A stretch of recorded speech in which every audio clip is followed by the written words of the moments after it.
پاکستان کے شاہینوں نے قیامت ڈھا دی، ایک کے بعد ایک انڈین طیارہ لاک ہونے لگا، لیکن شاہینوں کو حکم تھا کہ آپ نے صرف انہی طیاروں کو ہٹ کرنا ہے جنہوں نے پاکستان پر میزائل داغے ہیں۔ پھر ایک شاہین نے بٹن دبایا، میزائل نکلا اور صرف چند سیکنڈز میں 200 کلومیٹر دور ایک رافال طیارے کا سگنل آؤٹ ہو گیا، اور یہ اس بات کی علامت تھی کہ اس طیارے کا کام تمام ہو گیا ہے۔ ایک بھارتی پائلٹ کی شدید پینک میں گھبرائی ہوئی آواز سنائی دی، گاڈزلہ از ڈاؤن، اور یہ آواز پاکستان کے ایئر ہیڈ کوارٹرز میں ریکارڈ ہو گئی۔ یہ وہی آواز تھی جسے پاکستان کے air vice marshal Aurangzeb Ahmed نے پوری دنیا کے میڈیا کے سامنے لائیو سنایا تھا۔ I have audio from Rafale formation. The call sign is Godzilla. اس دوران بھارت کے 4 رفال، ایک Su-30 اور ایک معراج 2000 طیارے تباہ ہو چکے تھے، جبکہ پاکستان کے ایئر ہیڈ کوارٹرز میں نعرہ تکبیر، اللہ اکبر اور پاکستان زندہ باد کے نعرے گونج رہے تھے۔ بھارتی فضائیہ صرف 1 گھنٹے کے اندر اپنی شکست تسلیم کر چکی تھی اور تمام طیاروں نے واپسی کا عمل شروع کر دیا تھا۔ صرف یہی نہیں، بھارتی فضائیہ اس قدر خوفزدہ تھی کہ بھارتی ایئر فورس کو مکمل گراؤنڈ کر دیا گیا تھا۔ صورتحال مکمل بدل چکی تھی اور پاکستان صرف 1 گھنٹے کے اندر بغیر کسی نقصان کے ایک بہت بڑی فضائی جنگ جیت چکا تھا۔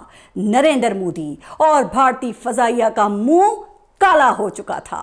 وہ فکر مند تھے کہ اگر یہ حقیقت بھارتی عوام کے سامنے کھل گئی تو وہ کسی کو منہ دکھانے کے قابل نہیں رہیں گے۔ انہوں نے پاک فضائیہ کی قابلیت کا غلط اندازہ لگایا تھا۔ انہیں اندازہ ہی نہیں تھا کہ پاک فضائیہ کے پاس الیکٹرانک وارفیئر میں اس قدر مہارت ہوگی اور وہ اس قدر جدید ترین ٹیکنالوجی سے لیس ہوں گے۔ بھارت کی انتہا پسند سرکار پاگل ہو چکی تھی۔ وہ پاکستان کے خلاف ہر صورت کوئی ایسی کامیابی حاصل کرنا چاہتے تھے جس سے ان کی ناکامی کا داغ دھل جائے، جو پوری دنیا کے ترقی یافتہ ممالک اپنی سیٹلائٹس کے ذریعے دیکھ چکے تھے۔ اگلے دن پاکستان نے ان طیاروں کے ٹیل نمبرز، الیکٹرانک سگنلز اور کال ریکارڈنگز دنیا کے سامنے رکھ دی۔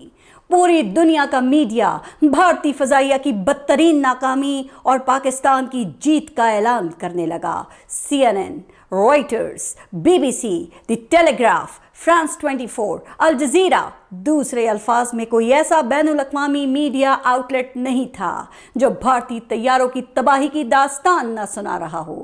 تو اب مودی کے سامنے ایک ہی حل تھا کہ پاکستان کے خلاف کوئی ایسی بڑی جنگی کامیابی حاصل کرے جس سے اس شکست کا داغ دھل جائے۔ لیکن مسئلہ یہ تھا کہ بھارت کی پوری ایئر فورس گراؤنڈ ہو چکی تھی، اور اگر وہ پاکستان پر بیلسٹک یا کروز میزائلوں کا استعمال کرتا تو ایٹمی جنگ چھڑنے کا امکان تھا۔ لیکن مودی نے یہ جوا کھیلنے کا سوچا اور اس مقصد کے لیے سب سے پہلے ڈرونز کا استعمال کیا۔ اگلے ہی لمحے بھارت سے ہزاروں ڈرونز پاکستان کی سرحد پار کرنے لگے۔